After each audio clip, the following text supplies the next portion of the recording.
이제 오늘은 4장을 보도록 하겠습니다.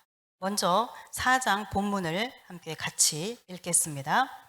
2일 후에 내가 보니 하늘에 열린 문이 있는데 내가 들은 바 처음에 내게 말하던 나팔 소리 같은 그 음성이 이르되 이리로 올라오라. 이후에 마땅히 일어날 일들을 내가 내게 보이리라 하시더라. 내가 곧 성령에 감동되었더니 보라, 하늘에 보좌를 베풀었고 그 보좌 위에 앉으신 이가 있는데 앉으신 이의 모양이 벽옥과 홍보석 같고 또 무지개가 있어 보좌에 둘렸는데 그 모양이 녹보석 같더라.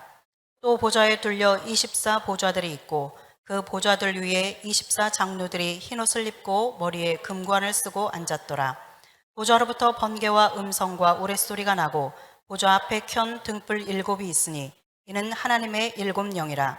보좌 앞에 수정과 같은 유리바다가 있고 보좌 가운데와 보좌 주위에 4 생물이 있는데 앞뒤에 눈들이 가득하더라.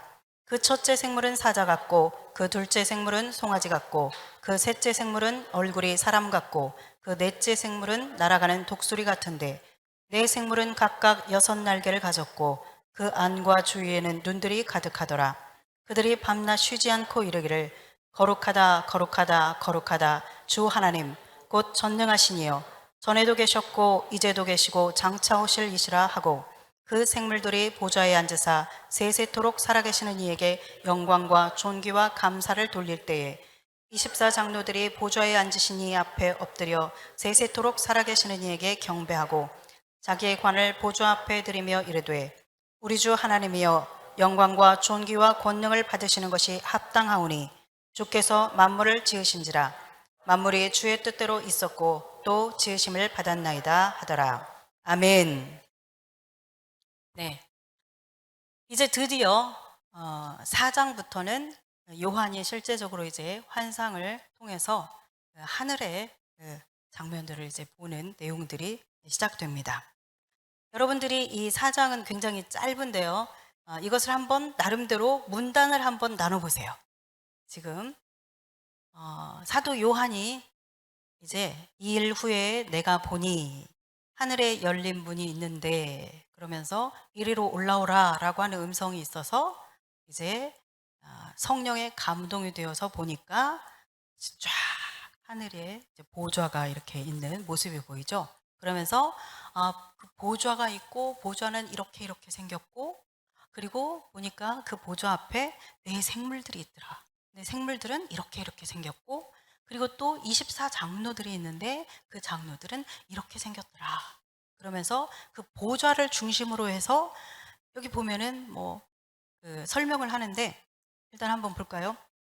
자, 여러분들이 이 본문에서 4장에서 제일 많이 나오는 단어가 뭐 같아요?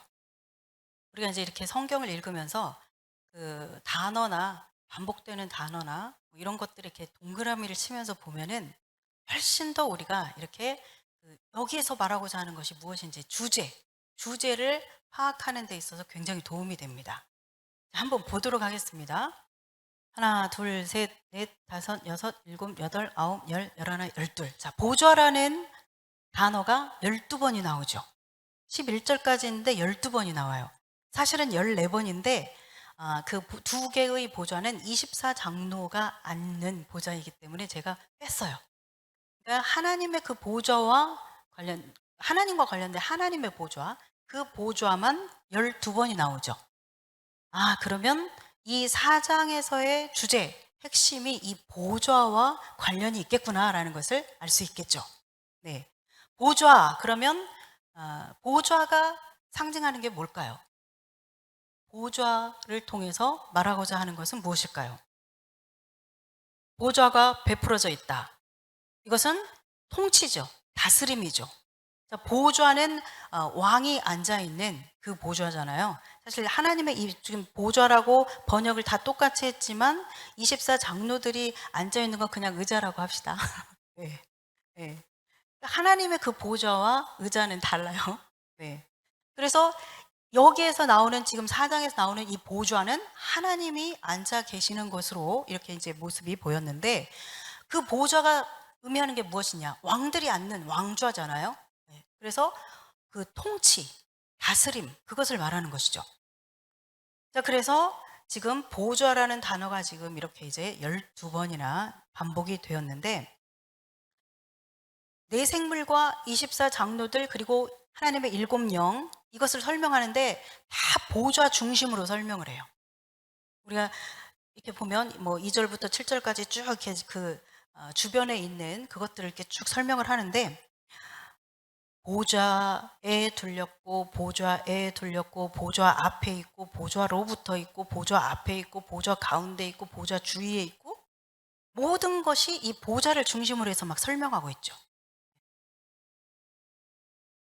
자, 그래서 이제 사도 요한이 이렇게 이리로 올라오라라고 하는 그 음성을 듣고 이제 성령의 감동이 되어서 쫙 하늘의 문이 열리면서 보였는데, 주의 보좌가 보였다. 하나님의 보좌가 보이고 그 보좌를 중심으로 해서 이렇게 24장로와 네 생물과 하나님의 일곱 영이 있더라.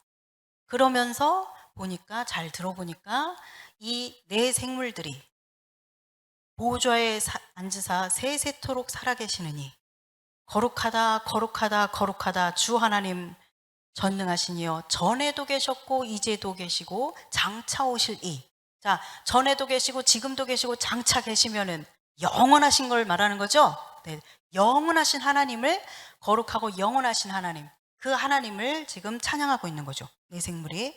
그리고 나서 그 뒷부분에 보니까 10절 11절에서는 24장로들이 세세토록 살아계신 이에게 경배하면서 이렇게 찬양하는 거예요. 주께서 만물을 지으신지라. 그러면서 영광과 존귀와 권능을 받으시기에 합당하다. 만물을 지으셨기 때문에. 그렇게 얘기하고 있죠.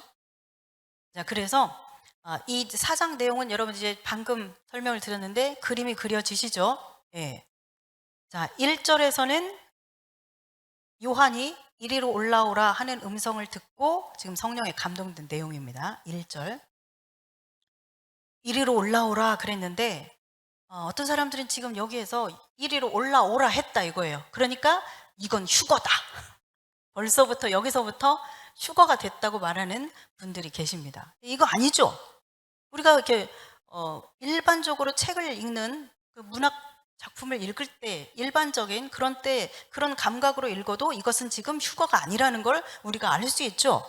이것은 지금 사도 요한을 향해서 지금 내가 이후에 마땅히 일어날 일을 너에게 보여주겠다. 이리 올라오라. 그 영을 이끌어 가시는 거죠. 그렇죠? 이후에 마땅히 일어날 일, 이것은 앞에 1장에서 말했던 장차 될 일입니다. 같은, 원문은 같은 문장인데 번역을 이렇게 좀 다르게 한 거죠. 번역에 있어서 이렇게 일관성이 있으면 다른 부분들도 이제, 그런데 좀 아쉬운 점이 일관성 있게 같은 문장은 그냥 같은 말로 번역을 하면 우리가 읽기가 좀 쉬울 텐데, 어찌됐건 여기에서 이리 올라오라라고 하는 것은 성령님의 이끄심을 따라서 지금 이제 환상 가운데로 이렇게 쫙 들어가는 그것을 말한다는 것이죠. 자, 그리고 2절에서 이제 7절까지는 보좌를, 조금 전에 말씀드린 것처럼 보좌를 중심으로 해서 그 주변을 묘사하고 있어요. 그래서 보좌에 앉으신 이 하나님이죠. 하나님과 그 보좌를 설명하고 있고, 그 다음에 4절에서부터는 24장로에 대해서 설명하고 있고, 그리고 이제 6절부터는 네 생물에 대해서 설명하고 있고, 그렇게 해서 2절에서 7절까지는 이 보좌를 중심으로 해서 이 주변을 설명하고 있어요. 여기에 말하자면 이곳에서 이 4장의 주요 등장 인물이 다 나오고 있어요. 2절에서 7절 여기에. 그렇죠? 누구누구죠? 2절에 그 보좌 위에 앉으시니 하나님, 그 다음에 4절에 24장로들, 그 다음에 5절에서 하나님의 일곱 영, 그리고 6절에서 네 생물. 이게 바로 이제 4장에서 등장하는 주요 등장인물입니다. 그냥 인물이라고 합시다. 네, 사람 인자지만. 네. 그리고 나서 이제 8, 9절에서는 네 생물이 찬양하는 거예요. 그리고 10절, 11절에서는 24장로들이 찬양을 해요. 근데 이 네 생물이 찬양하는 것은 영원하신 하나님을 찬양하고, 그리고 24장로들이 찬양하는 것은 창조자 하나님을 찬양하죠. 자, 그래서 4장 이제 이렇게 쫙 머릿속에 들어오죠. 네.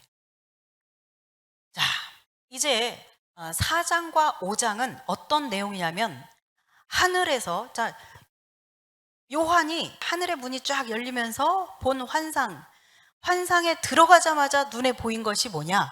예배 장면이에요. 예배.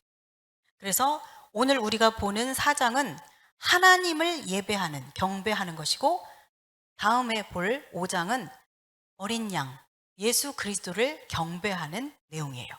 그래서 4장과 5장은 바로 하나님과 어린 양 예수 그리스도를 경배하는 내용으로 구성되어 있습니다. 자, 그러니까 지금 이 사도 요한이 처음으로 환상을 보면서 처음으로 목격한 장면이 바로 하늘에서 하나님을 경배하고 어린 양을 경배하는 이 장면부터 보게 된 거예요.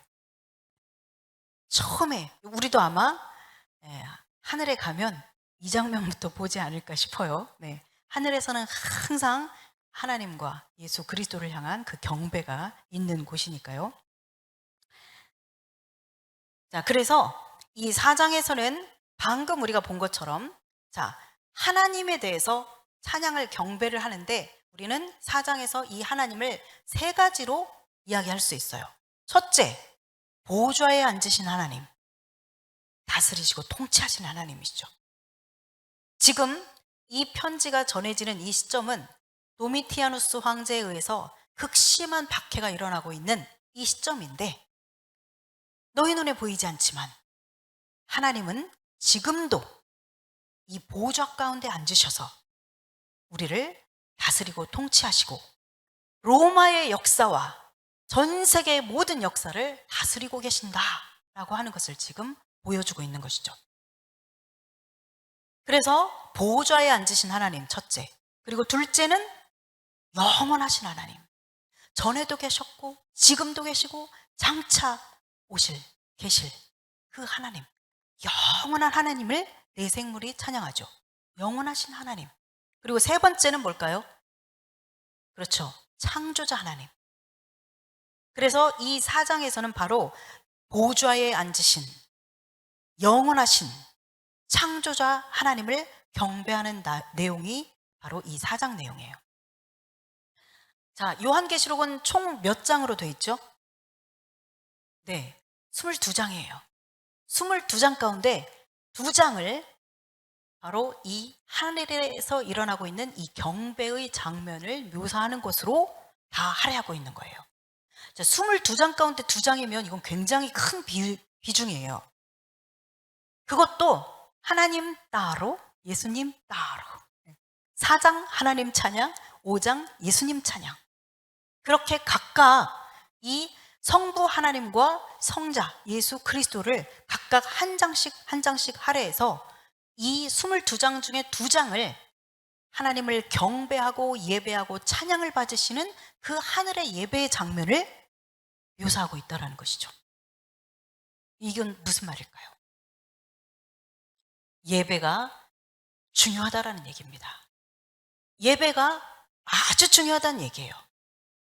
자, 요한계시록에서 지금 많은 사건들이 일어나고 있어요. 여러분들, 많은 사람들이 요한계시록에서 관심을 갖는 곳이 뭐냐면 인나팔 재앙, 인나팔 대접 재앙. 그냥 요한계시록 하면은 인나팔 대접 재앙, 이것만 그냥 가장 먼저 탁 떠오르죠. 그리고 또 다른 거 말해봐 그러면 잘 몰라요. 그러나 사실은 하나님이 말씀하고자 하시는 그 메시지를 주시기 위해서 나팔 재앙이라 그 대접이라고 하는 그 도구를 활용해서 쫙 스토리를 이끌어 가시는 거예요.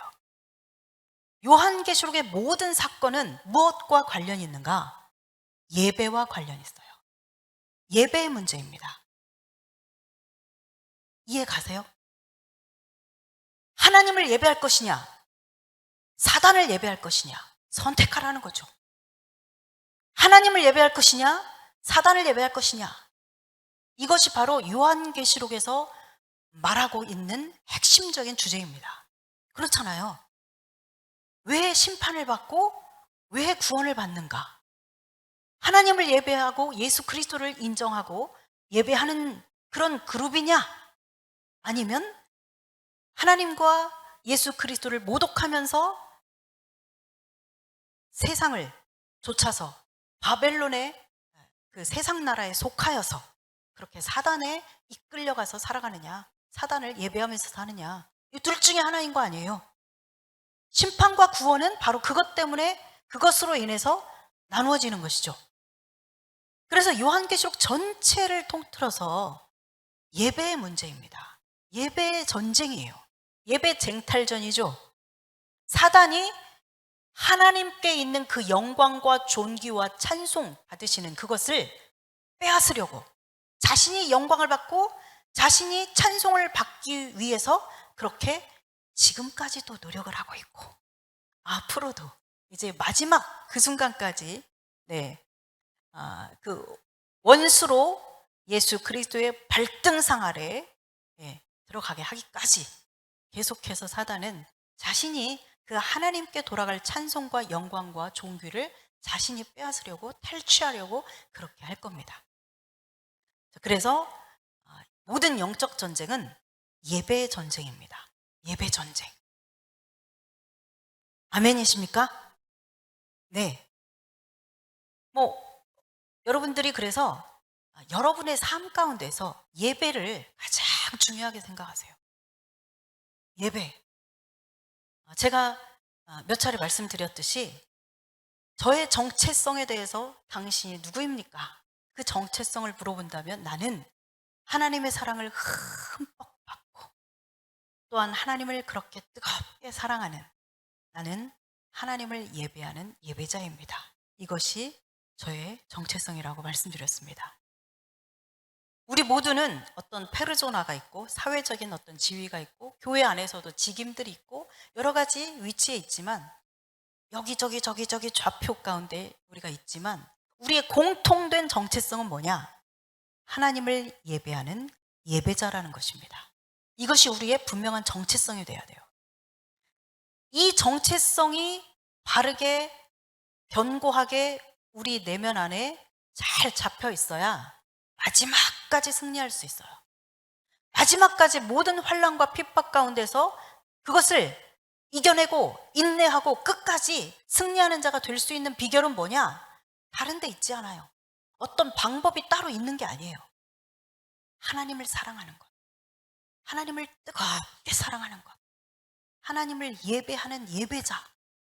그 예배자가 되었을 때 그 모든 것들을 자연스럽게 통과할 수 있는 거예요. 자, 그래서 지금 4장, 5장 이 두 장을 할애해서 지금 예배의 문제를 말씀하고 계신다. 하나님이 우리의 삶 가운데서 주목하시는 것은 바로 예배다는 거죠. 자, 그러면 이제 한번 본문 내용들을 보도록 하겠습니다. 사실 오늘은 이 네 가지 등장인물, 이 네 가지 이 부분에 대해서 알면 됩니다. 자, 1절 말씀드렸죠. 자, 이 일 후에 내가 보니 하늘에 열린 문이 있는데, 자, 하늘이 나옵니다. 하늘. 우라노스. 이 하늘은 성경을 근거해서 볼 때 삼중적인 것으로 우리가 이해할 수 있습니다. 유대인들은 유대 랍비들은 7층 천까지도 이렇게 얘기를 하는데 우리가 성경을 근거로 해서 봤을 때 삼중적인 첫째 하늘, 둘째 하늘, 셋째 하늘 이렇게 볼 수 있어요. 자, 성경에서 이 하늘이라고 하는 단어가 히브리어로 무슨 단어인지 아세요? 샤마임입니다. 샤마임. 샤마임이 바로 히브리어로 하늘이라는 뜻이에요. 샤마임. 자, 그런데 이 샤마임이라는 이 단어는 우리가 이제 우리말은 그게 따로 없는데 이게 단어들마다 그 남성, 여성, 중성 이런 거 있죠. 그리고 단어들마다 어떤 그 성이나 단수, 복수 이런 걸 가지고 있는 그런 언어들이 있어요. 예를 들어서 그 독일어 같은 경우에도 단어들마다 그게 있거든요. 여성이냐, 남성이냐, 중성이냐 막 이런 거. 근데 이 히브리어에서 여성, 남성, 공성이라는 게 있어요. 자, 그런 것처럼 단수, 복수 말고 특이하게 다른 데는 없는 수가 있는데 그게 뭐냐면 쌍수예요. 쌍수. 근데 이 샤마임이라고 하는 이 하늘이라는 단어는 쌍수예요. 둘. 자, 그래서 제가 생각했을 때, 자, 이제 제가 이렇게 그 쭉 이것을 하늘에 대해서 이해하는 과정을 이제 설명을 드리는 거예요. 예. 이 샤마임이라고 하는 이 단어가 쌍수인 것을 보니, 이것은 크게는 딱 둘로 나눌 수 있겠구나. 그죠? 하나님의 보좌가 있는 그 하늘과 그 아래 하늘. 이렇게 구분할 수 있겠죠. 우리 창세기에서도 1장에서 보면 하나님이 창조하실 때 궁창 위의 물과 궁창 아래의 물로 나누시고 그 궁창을 하늘이라 칭하시고 막 이런 얘기 나오잖아요. 예. 예. 우리는 그냥 우리가 살고 있는 바다, 땅, 하늘 이게 이제 전부지만 그 이상의 영원하신 그 하나님이신 그분의 세계 안에서는 예, 더 많은 것들이 존재한다라는 것이죠. 자, 그래서 이 하늘이 쌍수인 것을 보았을 때 하나님의 보좌가 있는 그 하늘과 그 아래의 하늘로 우리는 이렇게 생각해 볼 수 있다. 자, 그리고 구약 성경을 이제 근거로 해서 봤을 때 구약 성경에 보면 신명기에 신명기 10장 14절에 보면 이런 표현을 해요. 하늘과 모든 하늘의 하늘과 땅과 그 위의 만물은 이렇게 얘기하거든요. 하늘과 모든 하늘의 하늘 이렇게 표현하고 있어요. 그러니까 하늘이 아무튼 어찌됐건 이 말에 의하면 최소한 3개는 되겠다. 그렇게 알 수 있겠죠? 하늘과 한 개, 하늘들의 하늘이니까 얘 하나 있는 하늘 말고 또 하나가 뭐 있다 치고 그러니까 하늘들이라고 될 수 있겠죠? 예, 그 하늘들의 하늘 그러니까 최소한 하나, 둘, 셋, 3개는 되겠다. 예, 산수. 예, 산수적으로 그렇게 알 수 있겠죠? 그리고 열왕기상 8장 27절. 제가 이제 우리 성전에 여기에서 처음 예배드릴 때 했던 기도문 가운데 하나입니다. 하늘과 하늘들의 하늘이라도 주를 용납하지 못하겠거든. 그런 표현이 있어요. 솔로몬 왕이 성전을 짓고 나서 이제 기도하는 장면이거든요. 그 기도문에서 하늘과 하늘들의 하늘이라도 주님을 다 용납할 수 없다. 즉 주님을 이렇게 다 담을 수 없다는 거죠. 주님의 임재를.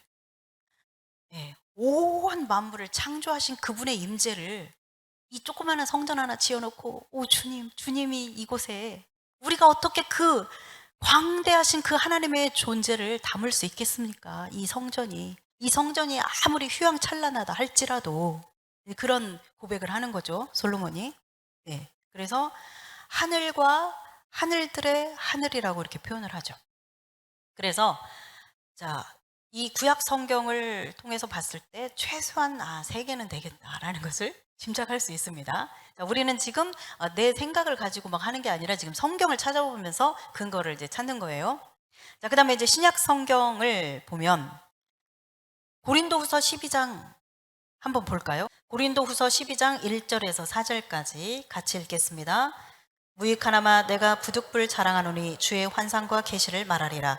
내가 그리스도 안에 있는 한 사람을 아노니 그는 14년 전에 셋째 하늘에 이끌려간 자라. 그가 몸 안에 있었는지 몸 밖에 있었는지 나는 모르거니와 하나님은 아시느니라. 내가 이런 사람을 아노니 그가 몸 안에 있었는지 몸 밖에 있었는지 나는 모르거니와 하나님은 아시느니라. 그가 낙원으로 이끌려가서 말로 표현할 수 없는 말을 들었으니 사람이 가히 이르지 못할 말이로다. 아멘. 셋째 하늘에 올라갔다 왔다는 거예요. 그러면서 그러죠. 내가 몸 안에 있었는지 몸 밖에 있었는지 나는 모르지만 하나님이 아신다. 그러죠. 그러니까 이 셋째 하늘을 다녀왔는데 이 바울이 이 영이 몸을 떠나서 영이 직접 거기를 가서 이렇게 보고 온 것인지 아니면 영이 몸 안에 있는 상태에서 영의 눈으로 그냥 이렇게 본 것인지 모르겠지만 아무튼 셋째 하늘을 다녀왔다 이렇게 표현을 하고 있죠. 그래서 첫째 하늘, 둘째 하늘, 셋째 하늘 이렇게 보고 있구나 사도 바울도 그것을 우리가 확인할 수 있겠죠. 자, 그 다음에 에베소서에 보면 에베소서를 한번 보도록 하겠습니다. 에베소서 2장 2절입니다. 그때 너희는 그 가운데서 행하여 이 세상 풍조를 따르고 공중의 권세 잡은 자를 따랐으니 곧 지금 불순종의 아들들 가운데서 역사하는 영이라. 아멘. 네, 여기에서 공중의 권세 잡은 자 그렇게 표현하고 있죠. 이 공중이 헬라어로는 아에르라고 하는 단어인데 이것이 바로 하늘이에요. 또 다른 하늘. 그죠? 그리고 6장 12절 봅니다.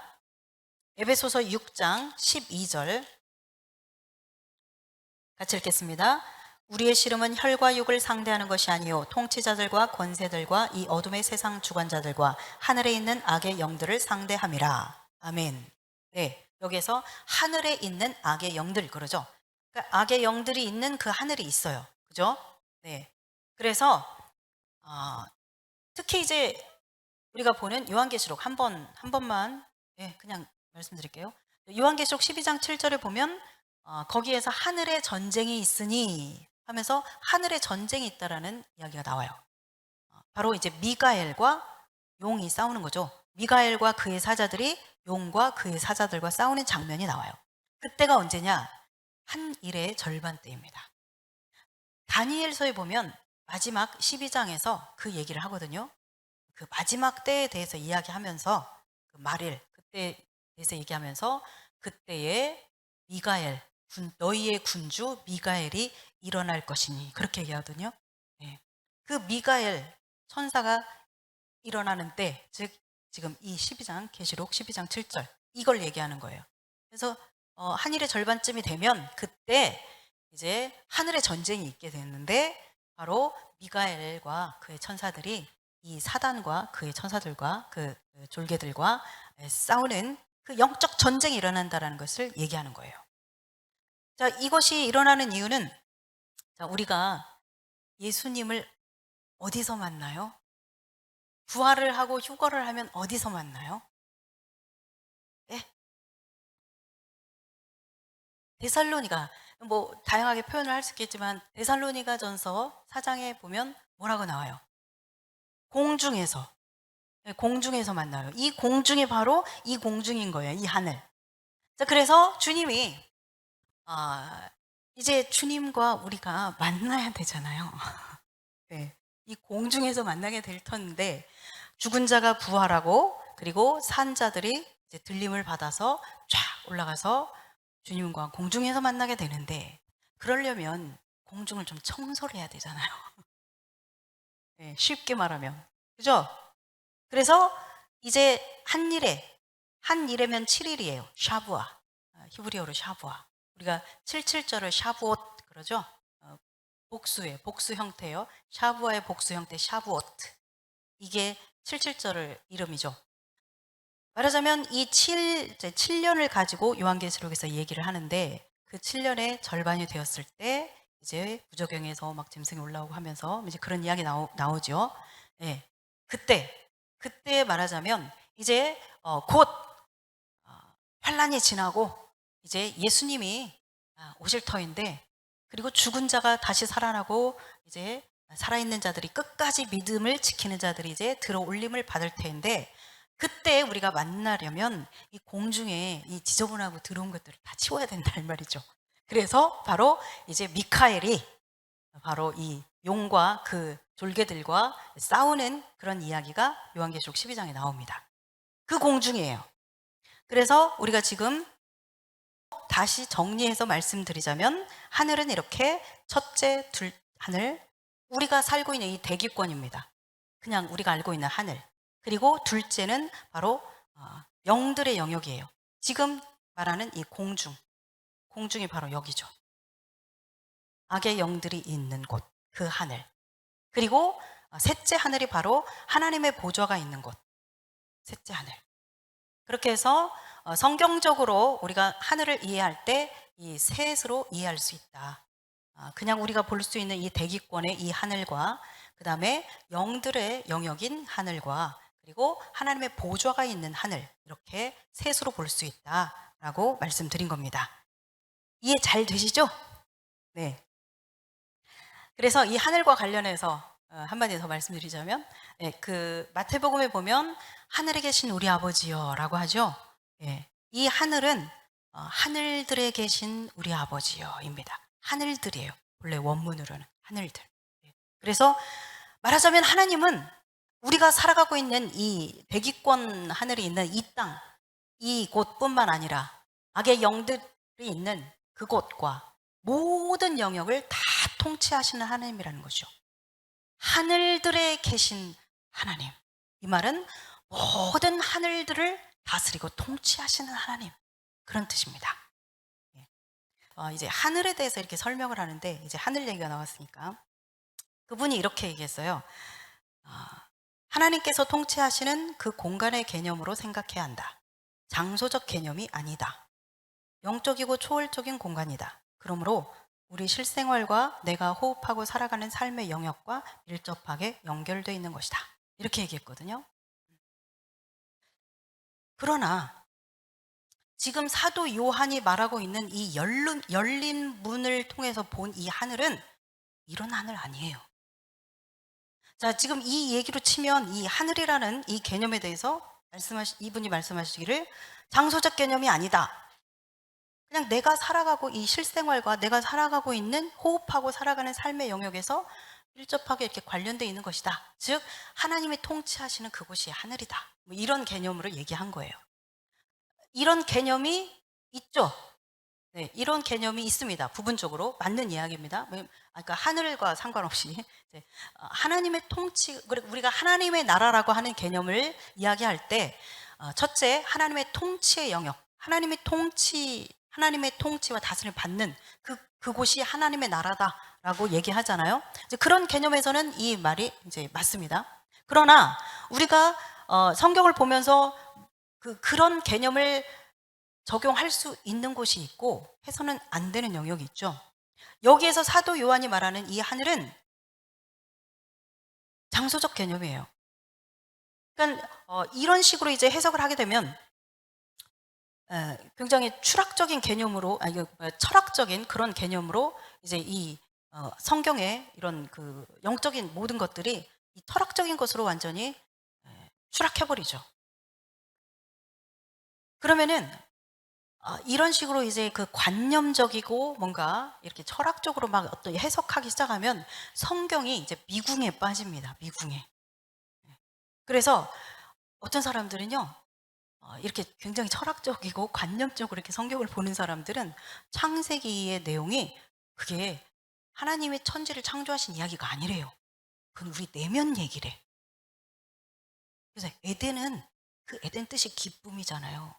우리가 에덴에서 쫓겨났다는 얘기는 우리 안에 기쁨을 상실했다는 뜻이에요. 막 이러면서 굉장히 그러면서 이런 얘기를 다 이해는 못할 거예요. 막 이러면서 굉장히 고차원의 철학적인 그런 얘기를 하는 것처럼 막 생각하면서 막 이런 얘기를 해요. 마이 갓. 진짜. 이렇게 성경 보면 정말 큰일 납니다. 위험합니다. 그래서 여기에서 말하는 요한이 말하는 이 하늘은 그런 하늘 아니에요. 그냥 우리 일상생활 속에서 하나님의 다스림을 받는 그래서 뭐 이 영역이 하늘이고 뭐 이런 식으로 성경을 해석하면 안 된다는 얘기죠. 성경을 우리가 볼 때 인본주의적으로 해석하면 안 됩니다. 저 굉장히 철학적인 사람이거든요. 학생 시절부터 저는 그냥 굉장히 철학적인 사람이에요. 그리고 제가 대학 때 그냥 읽었던 책 가운데 가장 기억에 남고 그리고 뭐 지금까지도 가장 제가 저의 컬러에 딱 맞는 그런 책을 하나 읽었는데 그게 뭐냐면 막스 부버의 이히 운투드 나와 너라는 책이거든요. 정말 그 책이 대학 때 1학년 때가 읽었었는데 저하고 그냥 딱 맞아요. 컬러가 딱 맞아요. 그 실존주의 철학에 근거한 그런 책인데 저 굉장히 철학적인 사람이었는데 그러나 성경을 철학적으로 보지는 않습니다. 그것은 망하는 길이에요. 성경은 철학이 아니에요. 문학작품도 아니고 철학도 아니에요. 철학서적이 아니에요. 그래서 우리는 성경을 볼 때 저는 이제 만약에 이제 이런 식으로 막 해석을 하게 되면 진짜 저는 이제 그런 걸 다 개똥철학이라고 하는데 예, 동일 철학, 범아 인력 신일합일 막 이런 막 완전 이상 멜랑콜리한 막 이런 철학적인 것으로 빠져가게 돼 있어요. 성경을 가지고. 그래서 막 그런 사람들처럼 이것은 천지창조 얘기가 아니고 우리 내면의 얘기다 뭐 이런 진짜 망할 이야기를 하게 된다 이 말이죠. 성경을 그렇게 봐서는 안 됩니다. 성경을 그렇게 철학적으로 이렇게 접근하기 시작하면 우리의 믿음이 생명력을 상실해요. 믿음이 생명력을 상실하면 그것은 그냥 갖다 내버려야 돼요.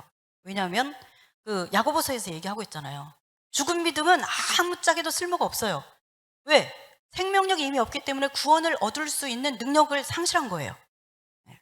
우리가 이렇게 성경을 철학적으로 보면 우리의 믿음이 완전히 생명력을 상실해버려요. 네. 그러면 자꾸 개똥철학과 같은 얘기를 하죠. 네. 그러니까 지금 뭐 이 오늘날 그냥 이런들 어떠하리 저런들 어떠하리 불경인들 어떠하리 코란인들 어떠하리 우리가 가는 길은 뭐 그 목적에 그곳에 같이 다 도달만 하면 된다. 뭐 불교로 가도 괜찮다. 이슬람으로 가도 괜찮다. 뭐 이러면서 완전히 정말 그 배교의 그런 일들이 아무렇지도 않게 교회에서도 일어나고 있는 것이죠. 그래서 네, 마무리 짓겠습니다. 하늘 얘기. 성경을 해석할 때 가장 기초가 뭐냐? 첫째, 1차적으로는 기본적으로는 문자적으로 해석해야 됩니다. 그리고 문자적으로 해석할 때 이것이 아닌 것 같다. 뭔가 상징성을 갖는 것 같다. 그러면 무조건 내가 생각하는 그런 상징을 거기다가 집어넣어서 해석하면 안 되고 통전적인 의미를 찾아야 돼요. 이 단어가, 이 표현이 성경 전체에서 어떤 의미로 쓰였는가, 그 의미들을 찾아야 돼요. 그래서 이것은 이런 의미인가 보구나 라고 그때에서야 이제 이것을 적용할 수 있는 것이죠. 아시겠죠? 네. 자, 그래서 셋째 하늘은 장소적인 개념이 분명히 있다, 분명하다, 그것을 말씀드렸습니다. 그리고 하늘은 이렇게 첫째, 둘째, 셋째 세 영역으로 그렇게 삼중적으로 이해할 수 있다라고 말씀드렸습니다. 자, 하늘에 문이 열렸다라고 이렇게 표현하는데 이것은 환상을 볼 때에 아주 관용적으로 쓰인 표현이에요. 누가 어떤 게 생각이 나나요? 성경에서 하늘의 문이 열렸다.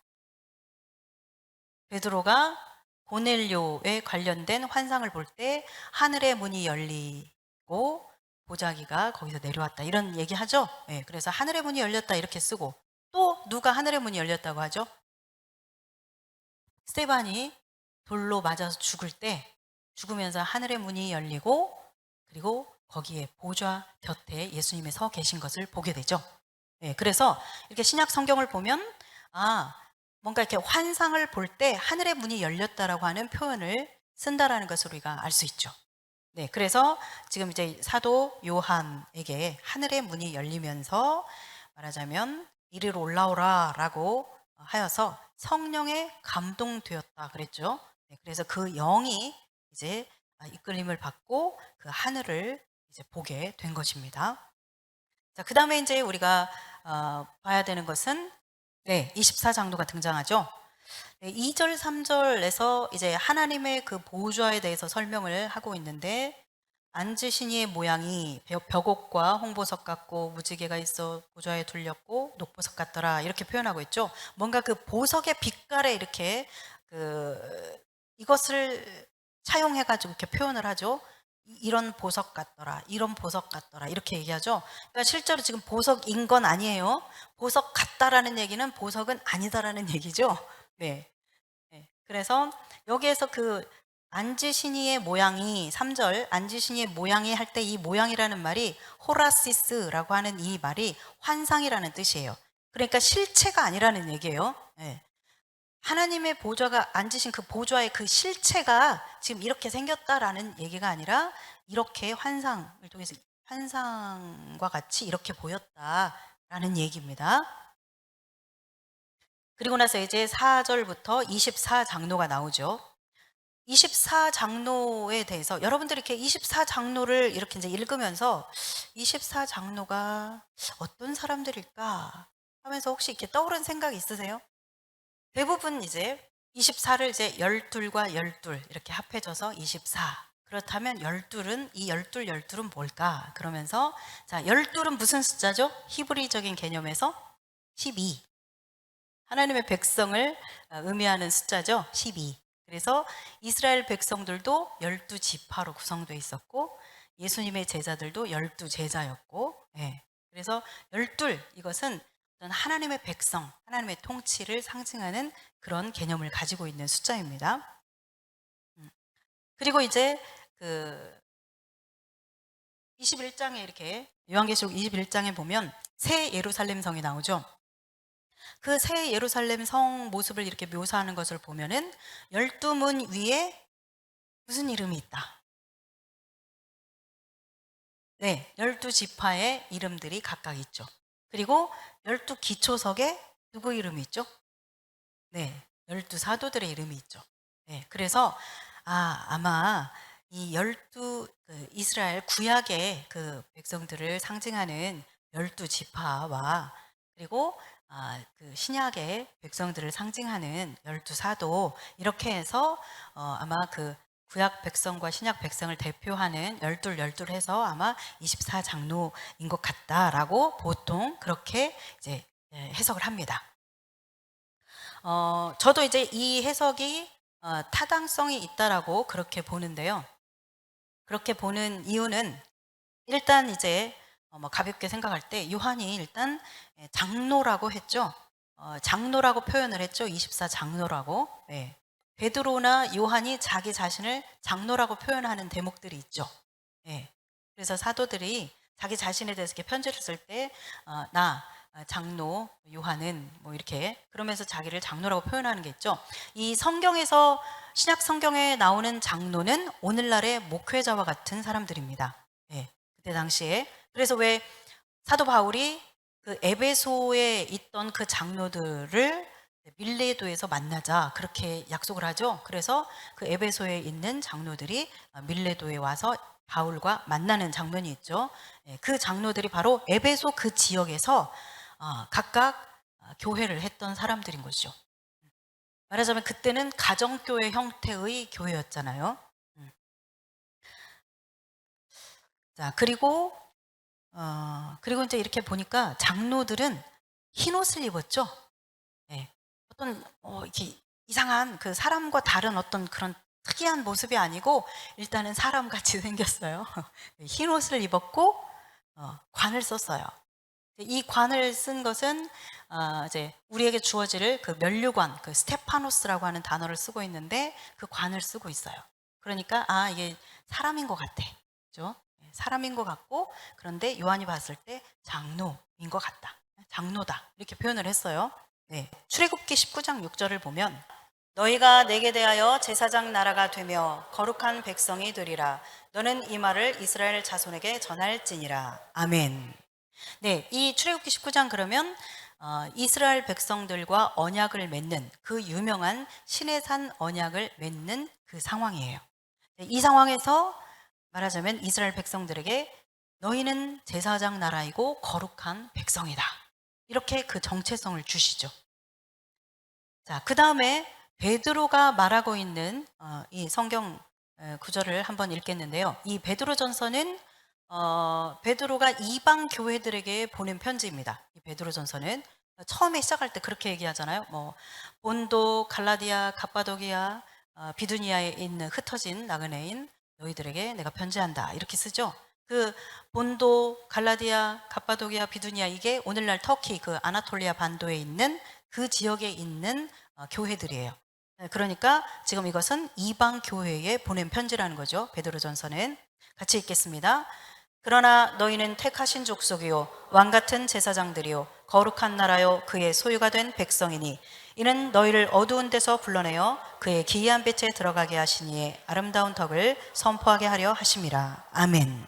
네, 그래서 이방의 교회들, 성도들에게 이 정체성을 지금 말하고 있는 거예요, 베드로가. 너희는 제사장이다.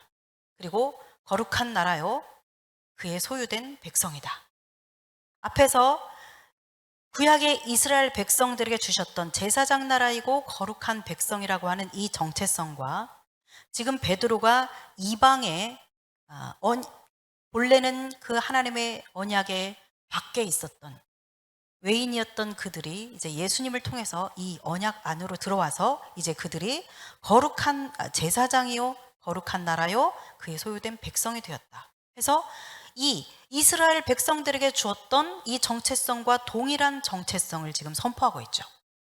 그래서 여기에서 이 옛 언약의 백성들을 대표하는 그런 12지파를 대표하는 사람과 그 다음에 이 새 언약의 백성들을 대표하는 그런 12사도 이것이 타당하겠다 이렇게 보는 것이 그런 생각을 저도 하게 됩니다. 네. 그러나 굳이 해석할 필요는 없어요. 해석하지 않아도 돼요. 왜냐하면 이게 이 내용에 따라서 이 24장로가 누구냐에 따라서 내용이 바뀌거나 어떠한 영향도 주지 않기 때문에 우리가 그냥 이런 것 같아라고 생각을 하고 그냥 24장로라고 알면 됩니다. 그죠?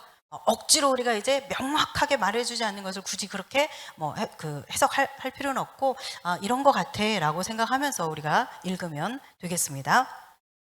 자, 그 다음에 이제 5절에서 보면 보좌로부터 번개와 음성과 우레소리가 나고 그랬죠. 이 번개와 음성과 우레소리, 성경에서 어떨 때 번개, 음성, 우레 소리가 나죠? 하나님이 임재하실 때. 그래서 우리가 출애굽기 19장 6절 여기에도 보면은 우레와 번개와 구름과 나팔 소리 이런 소리가 들리죠.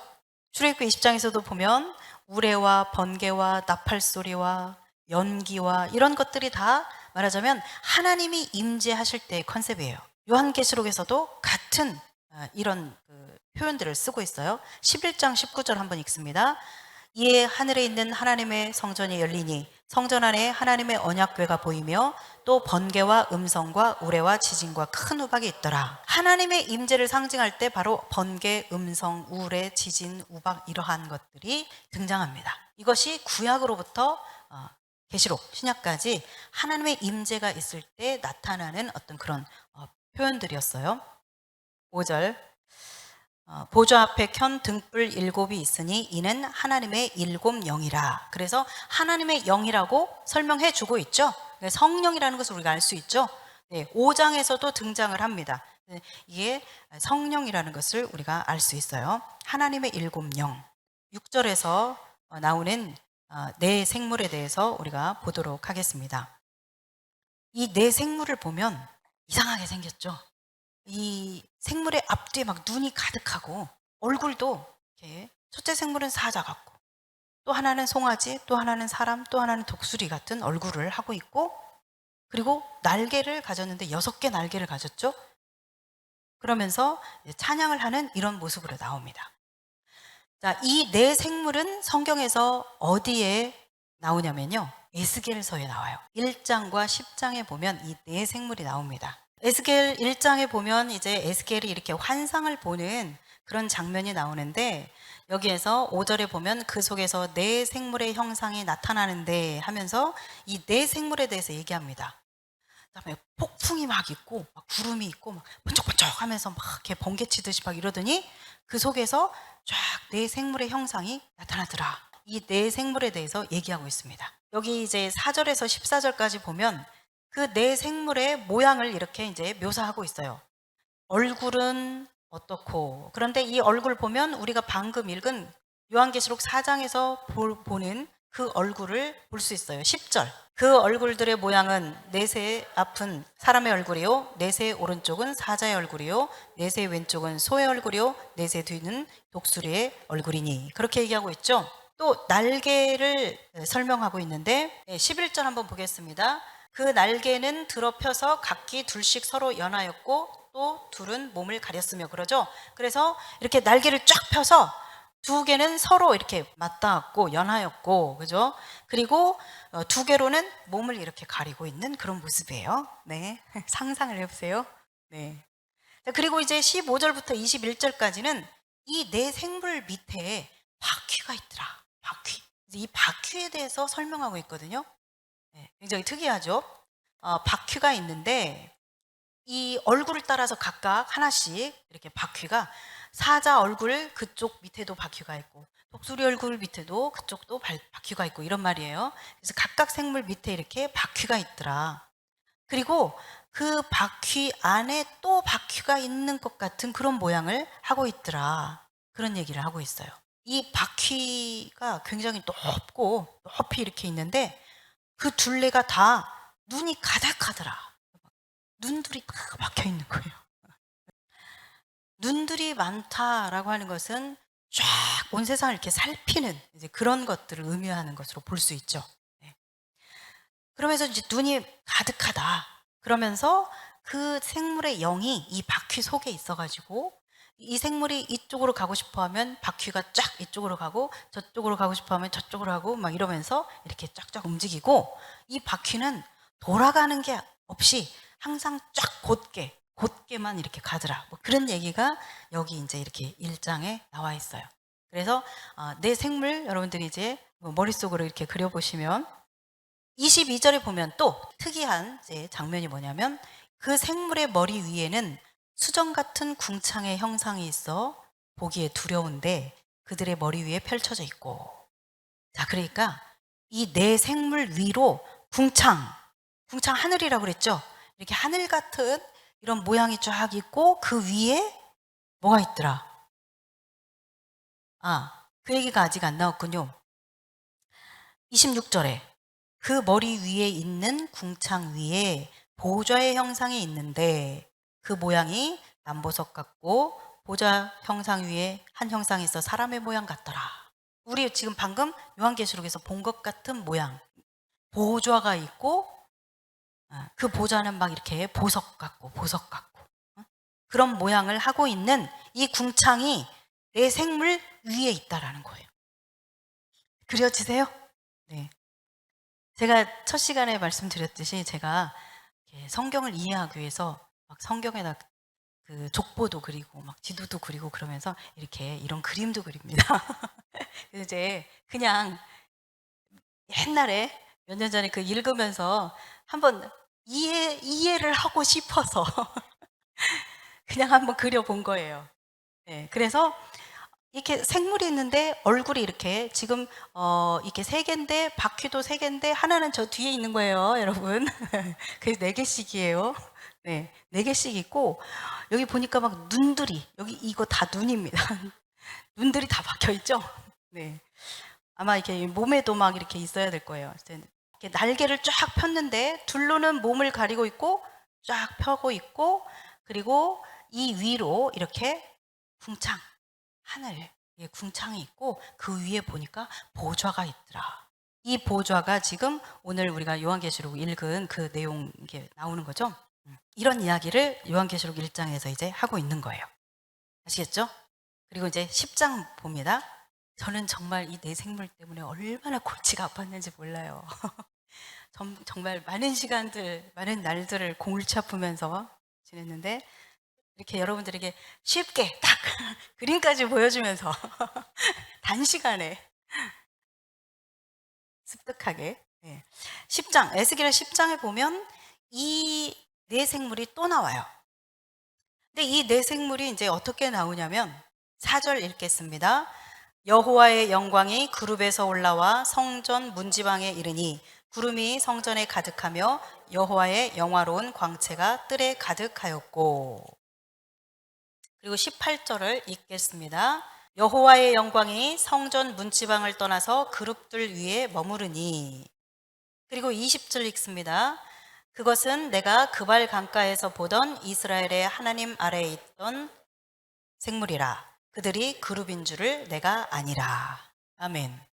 네, 이 말은 무슨 말이냐면 지금 이 10장에서 그룹은 천사예요. 케루빔. 그룹이라는 말을 어디서 처음 보셨죠, 여러분들이? 창세기에서 보셨죠. 창세기에 보면 에덴에서 쫓겨나고 그 생명나무를 지키는 그룹들이 등장하죠. 그 그룹이에요, 그룹. 그 그룹이라는 것이 케루빔이라고 하는 천사예요, 천사.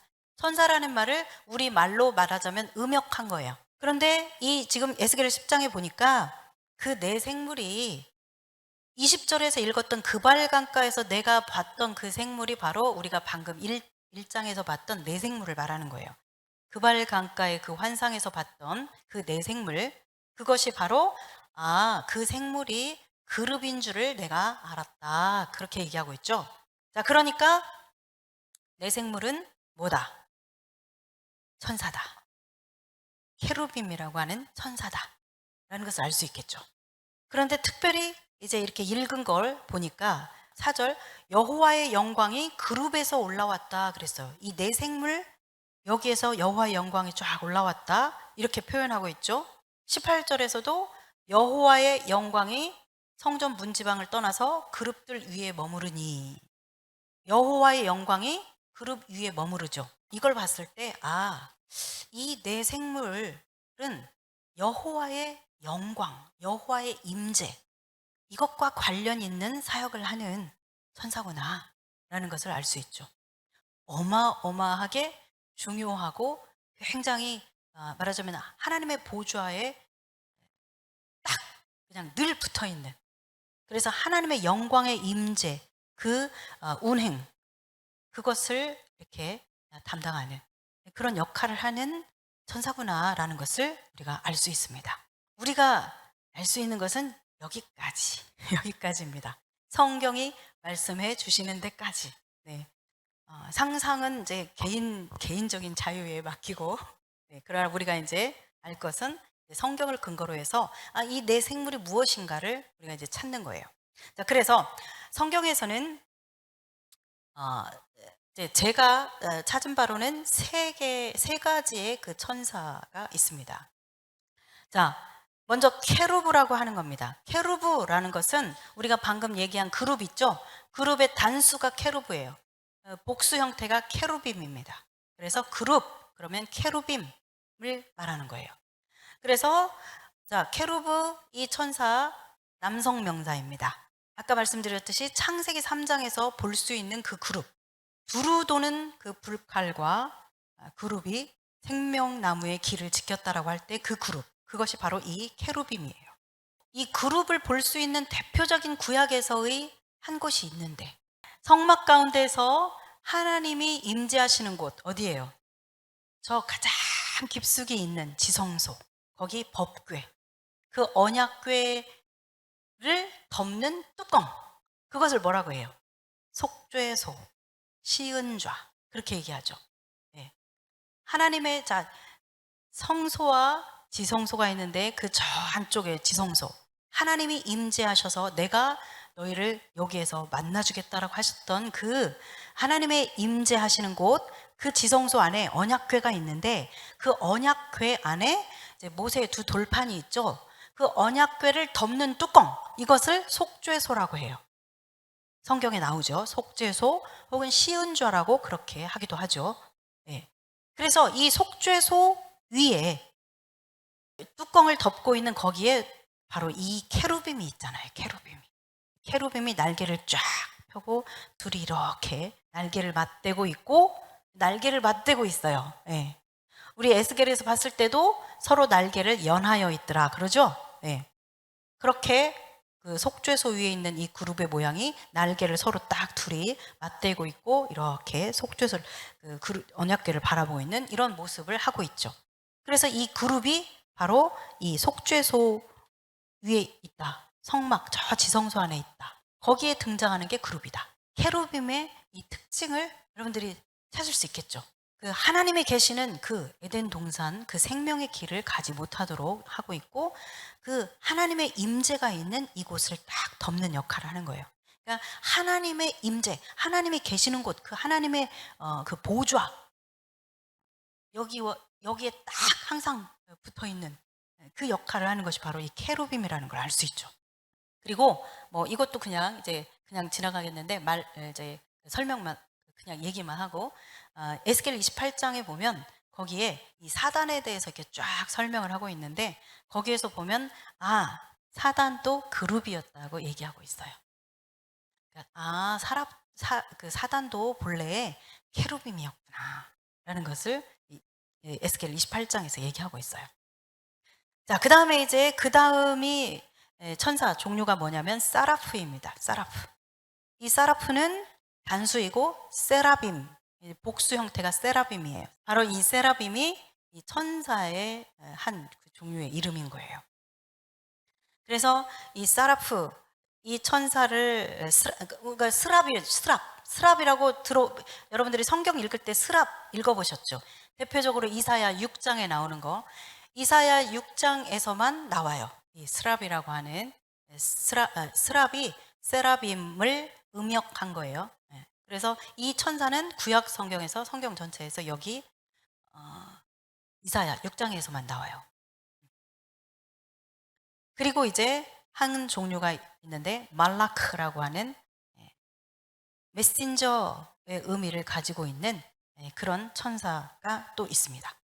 사자. 그러니까 성경에서는 여호와의 사자, 여호와의 천사 이런 표현 그 구약 성경에 보면 나오죠. 뭐 여호수아서라든가 이런 성경에 보면 그때 그 여호와의 사자, 여호와의 천사 그렇게 번역된 그 천사가 바로 이 말라크예요. 그래서 주로 이제 메시지를 전하고 사람을 돕고 하나님의 백성들을 보호하고 뭐 이런 역할들을 하는 그런 천사로 이렇게 나오게 됩니다. 우리가 이제 이 말라크라고 하는 이 천사를 볼 수 있는 곳 중에 대표적인 곳이 소돔과 고모라에 롯을 찾아왔던 천사 있죠? 그 천사가 바로 이 말라크입니다. 그래서 이제 이렇게 우선 이제 제가 이렇게 본 바로는 이렇게 세 케루브와 사라프, 말라크 이렇게 세 종류가 있고, 종류라고 하니까 조금 천사들에게 미안한데 자, 케루브나 사라프나 말라크나 다 남성 명사예요. 그러니까 여러분들이 아름다운 그 천사 이런 모습을 깨세요.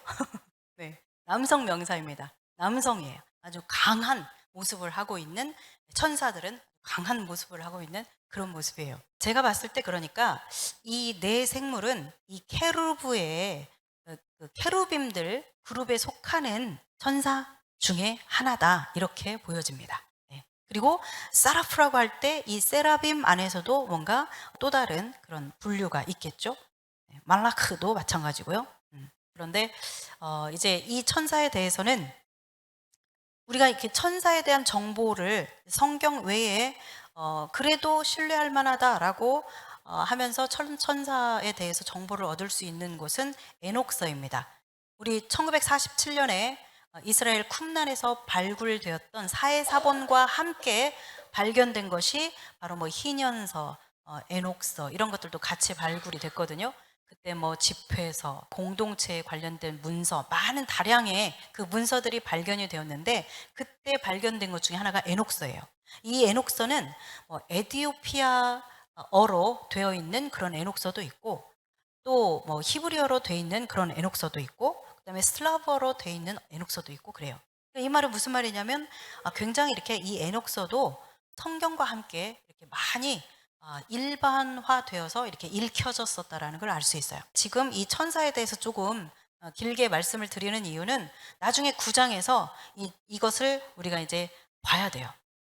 그때 좀 더 이제 에녹서를 좀 우리가 보면서 이제 이 천사에 대해서 알아야 되거든요. 왜냐하면 그때 이제 복잡한 등장 인물들이 막 생기거든요. 그 짐승 얘기들을 할 때 우리가 이제 이 천사 얘기를 봐야 돼요. 그 천사에 대한 정보를 많이 가지고 있는 게 이 에녹서예요. 그래서 이제 에녹서에 보면 이 타락한 천사들의 이야기 그리고 창세기 6장 그 홍수가 날 때의 사건과 관련된 뭐 그런 이야기들 그런 이야기가 나오면서 우리가 잘 알고 있는 가브리엘 나 아는데 그 천사 이름도 나와요.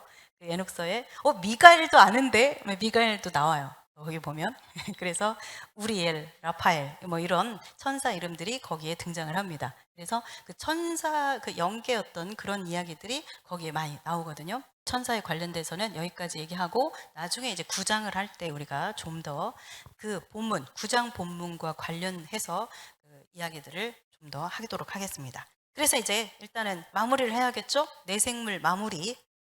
내생물은 하나님의 보좌, 하나님의 임재, 하나님의 그 영광의 임재, 보좌 이러한 것들과 관련돼 있구나.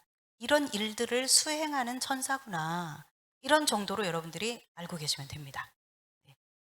그리고 케루빔, 이 네 생물이 있다고 했는데 이게 케루빔이구나. 응? 그렇게 이해하시면 되겠습니다. 딱 요 정도, 이 두 정도면 아주 훌륭합니다. 이렇게 설명해 주는 사람이 아마 없을 겁니다. 예.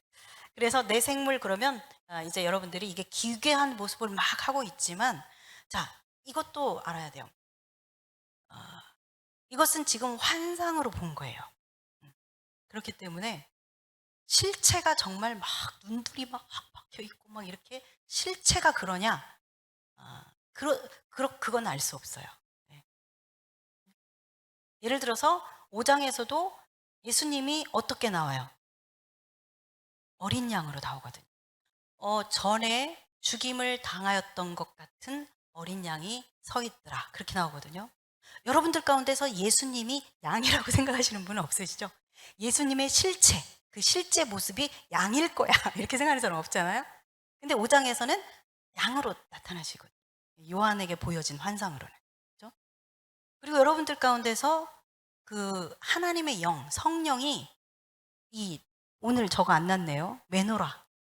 이렇게 등불 같이 생기셨. 성령님은 등불처럼 생겼다라고 생각하시는 분 안 계시죠?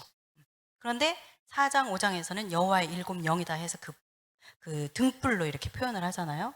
그러니까 그 하늘의 어떤 그 아, 광경을 하나님께서 보여주시는데 실체 그대로가 아닌 환상으로 이렇게 지금 보게 되는 거예요. 아시겠죠? 예. 그래서 내 생물은 여러분들이 이제 그렇게만 아시면 아주 훌륭해요. 이렇게 알고 있는 사람 아마 없을걸요? 네. 내 생물은 케루빔이다. 그래서 케루빔 넷으로 이렇게 구성되어 있는 것이, 이렇게 한 몸을 이루고 있는 것이, 그 그룹을 이루고 있는 것이 바로 이 네 생물이다. 그리고 이 네 생물들은 하나님의 보좌, 임재, 그 영광 이런 것들을 수행하는 그런 보좌와 관련돼 있는 그런 일들을 하는 천사구나. 이렇게 아시면 됩니다. 자, 그리고 이제 마지막 아까 이제 8, 9절은 영원하신 하나님을 내 생물이 찬양하는 거, 그 다음에 10절, 11절은 24 장로들이 창조자 하나님을 찬양하는 내용이다라고 했으니까 그 외에는 뭐 특별히 어려운 거 없지요. 마지막 한 가지 이제 하고 마치도록 하겠습니다. 자, 10절에 보면 24 장로들이 무엇을 보좌 앞에 드리죠? 자기가 쓰고 있던 이 관을 보좌 앞에 딱 드리죠. 자, 이 관에 대해서 이야기합니다. 본래 이것은 면류관으로 알고 있는 이 단어예요. 이 성경에 나오는 관에는 딱 두 가지가 있다. 하나는 스테파노스, 그리고 하나는 디아데마라고 하는 두 종류의 관입니다. 첫째, 스테파노스.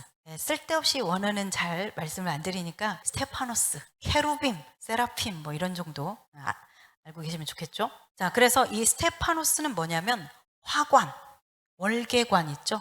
그런 종류예요. 그래서 승리한 사람들에게 주는 관, 그게 바로 이 스테파노스입니다.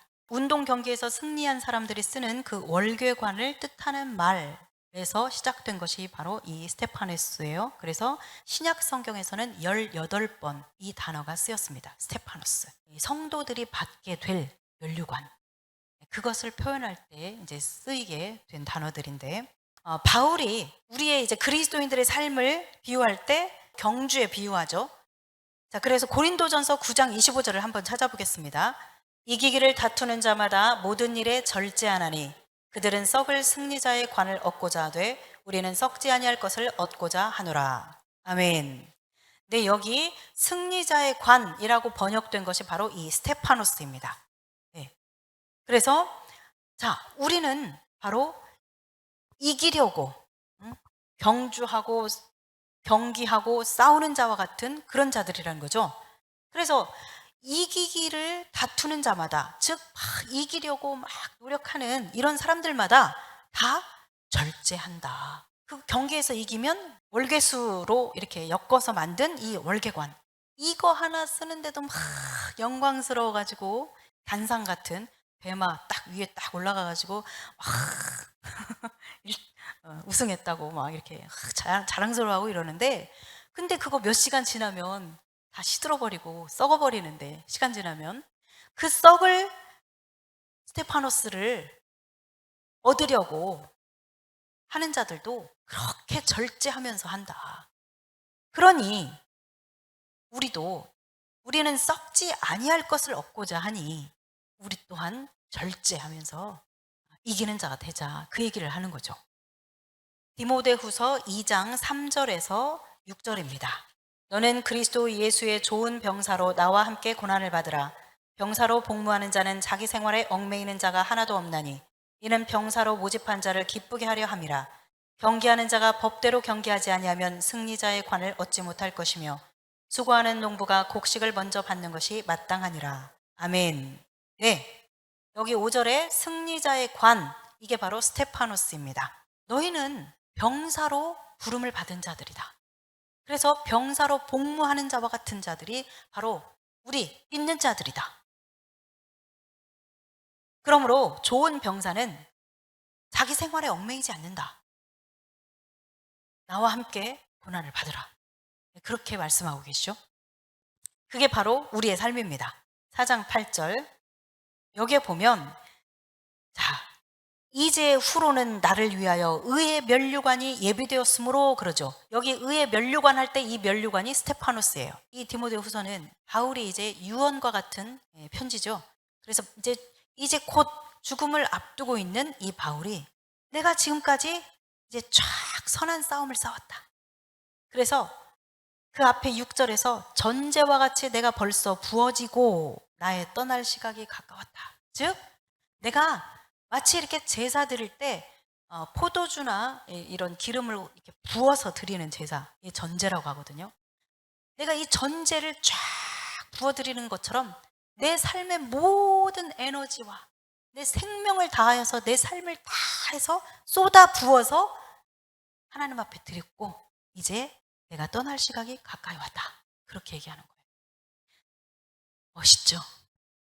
부럽죠?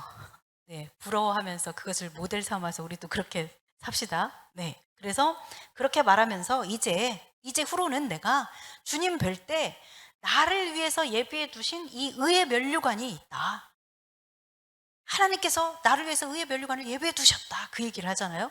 그러면서 나뿐만 아니라 바로 주님이 나타나시기를 사모하는 모든 자에게 역시 이 면류관을 예비해 놓으셨다라고 말씀하고 있습니다.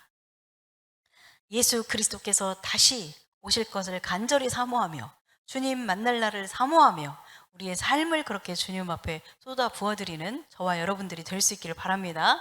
네, 그러면 우리에게 의의 면류관이 예비되어 있을 겁니다. 네, 그래서 이 스테파노스를 여기에서 말하고 있습니다. 그 다음에 이제 디아데마입니다. 이것은 왕관, 머리띠, 왕관 이런 뜻을 가지고 있는 단어입니다. 이 디아데마라고 하는 단어는 페르시아 왕들이, 여러분들 그 아랍 사람들 이렇게 터번 같은 거 쓰잖아요. 이렇게 뭐 이렇게 이렇게 하얀 천 이렇게 감아가지고 이렇게 하는 거. 그 터번에다가 이렇게 둘렀던 파란색 띠예요. 왕들이 자신의 어떤 왕권을 표시하는 그런 왕들만이 했던 장식이에요. 그래서 이 디아데마라고 하는 그 머리띠라는 단어 의미도 있다고 했잖아요. 네, 그래서 이 단어는 그래서 왕권을 상징하는 단어가 된 거예요. 그러니까 그 이후로도 왕들이 이렇게 왕관에 이 파란색 이 띠를 이렇게 두르고 뭐 그러면서 일반적으로 이제 왕권을 상징하는 그런 단어로 이렇게 자리매김한 거죠. 그래서 요한계시록에는 스테파누스하고 디아데마는 그러니까 이제 달라요, 성격이. 디아데마는 왕권을 상징하는 것이고 관이고, 그리고 스테파노스는 승리를 상징하는, 승리하는 자에게 주어지는 그런 관이고, 아셨죠? 그래서 신약 성경의 대부분의 그 성도들에게 약속된 것은 다 스테파노스 단어를 쓰고, 그다음에 요한계시록에서도 우리가 본 것처럼 이 24장로가 쓴 것도 스테파노스고, 그리고 이제 이 디아데마는 요한계시록에서 3번 쓰였어요. 3번. 다 왕관으로 쓰였어요. 왕권. 자, 어디에 쓰였냐면 요한계시록 12장 3절, 그다음에 13장 1절에 그 용에게, 짐승에게, 용은 사단이죠.